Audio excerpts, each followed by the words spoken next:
Shalom, selamat pagi jemaat Tuhan di Lembah Pujian. Senang bertemu dengan saudara meskipun hanya lewat online saja. Saya berharap saudara dalam keadaan yang baik, sehat, dan dalam perlindungan tangan Tuhan yang kuat. Hari ini adalah hari yang spesial karena kembali kita diperhadapkan dengan hari di mana kita harus berada di rumah dan melakukan banyak hal dari tempat kita tinggal. Setahun yang lalu kita pernah alami hal ini. Selama 15 minggu kita harus beribadah di rumah bersama keluarga kita. Dan kali ini kita tidak tahu sampai berapa lama harus kembali beribadah namun tidak di gereja. Wacana pemerintah dibuat sampai tanggal 20 Juli dan berharap itu cukup untuk bisa menekan lonjakan wabah COVID-19 yang meninggi akhir-akhir ini. Musim ini mari kita sebut sebagai musim COVID. Tahun lalu banyak yang tidak siap menghadapinya karena datangnya begitu tiba-tiba dan berhasil menggagalkan rencana banyak orang. Beberapa peristiwa penting tercatat. Gagalnya sebuah pesta olahraga dunia, yaitu Olimpiade, yang harusnya diadakan di Tokyo, Jepang, harus ditunda. Pertemuan-pertemuan penting kenegaraan pun harus ditunda. Pesta-pesta pernikahan tidak luput mengalami penundaan juga. Musim COVID tidak pernah terjadi sebelumnya, sehingga respon banyak orang berbeda. Respon banyak negara pun berbeda. Ada yang menerapkan sistem lockdown total, ada juga yang menerapkan semi-lockdown. Sejumlah toko-toko dibuat tutup, dan juga ada yang membuat sistem buka setengah hari ataupun menjalankan pekerjaan dari rumah. Musim COVID ini melanda seluruh dunia hampir bersamaan, sehingga hampir semua penduduknya merasakan akibatnya.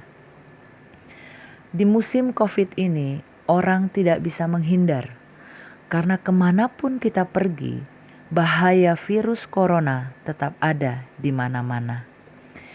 Itu sebabnya musim ini sangat berdampak luar biasa, dan tidak heran karena menimbulkan kepanikan, ketakutan, dan kekhawatiran.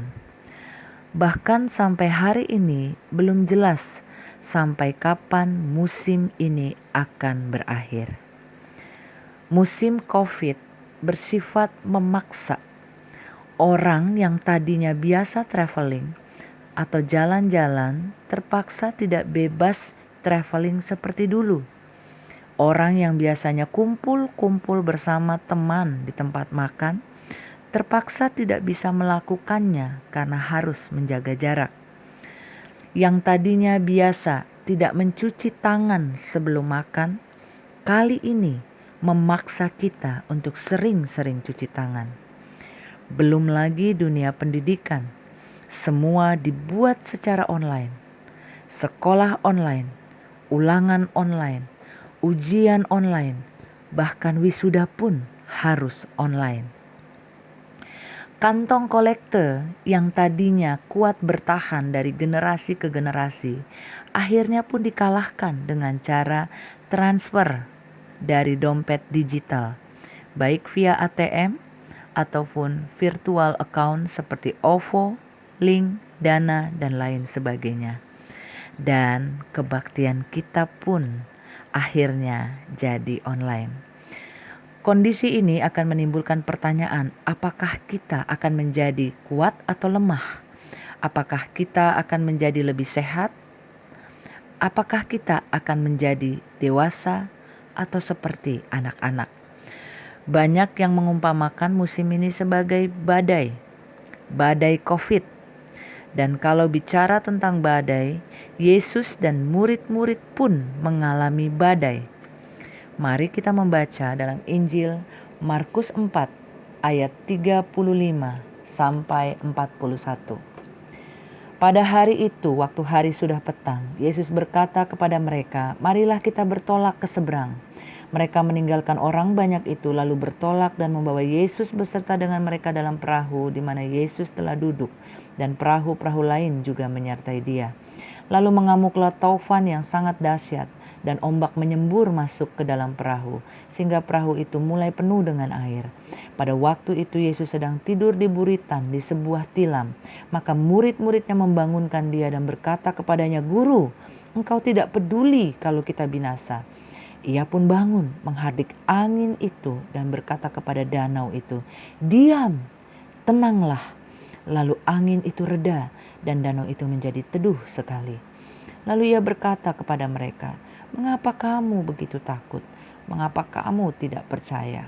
Mereka menjadi sangat takut dan berkata seorang kepada yang lain, "Siapa gerangan orang ini sehingga angin dan danau pun taat kepadanya?" Waktu badai datang, murid-murid kehilangan kepercayaan diri mereka. Padahal mereka nelayan yang mungkin untuk peristiwa badai sudah sering mereka hadapi. Tapi kali ini berbeda. Mereka dibuat panik dan ketakutan sehingga membuat mereka membangunkan Yesus dengan kata-kata yang seolah-olah menyalahkan Tuhan. "Guru, engkau tidak peduli kalau kita binasa." Dengan kata lain, "Guru, kok bisa-bisanya kamu tidur padahal kami di sini sedang hadapi badai?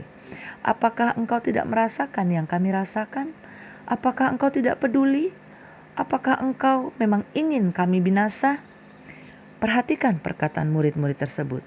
Mereka berpikir bahwa Yesus sedang enak-enakan tidur.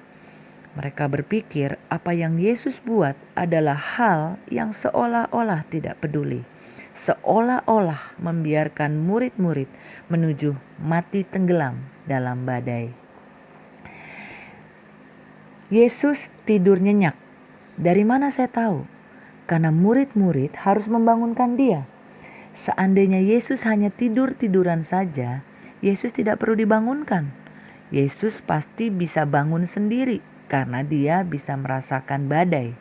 Tapi Alkitab berkata, Yesus tidur justru di dalam badai.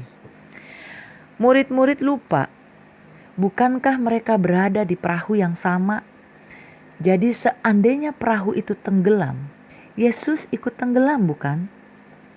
Dan kita pun sering seperti murid-murid. Kita berpikir dalam peristiwa seperti sekarang ini, seolah-olah Tuhan sedang enak-enakan dan tidak peduli.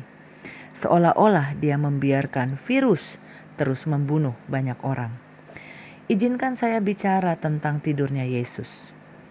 Tidur Yesus menunjukkan bahwa Yesus lebih besar dari badai tersebut, sehingga ia bisa tidur tenang dalam badai.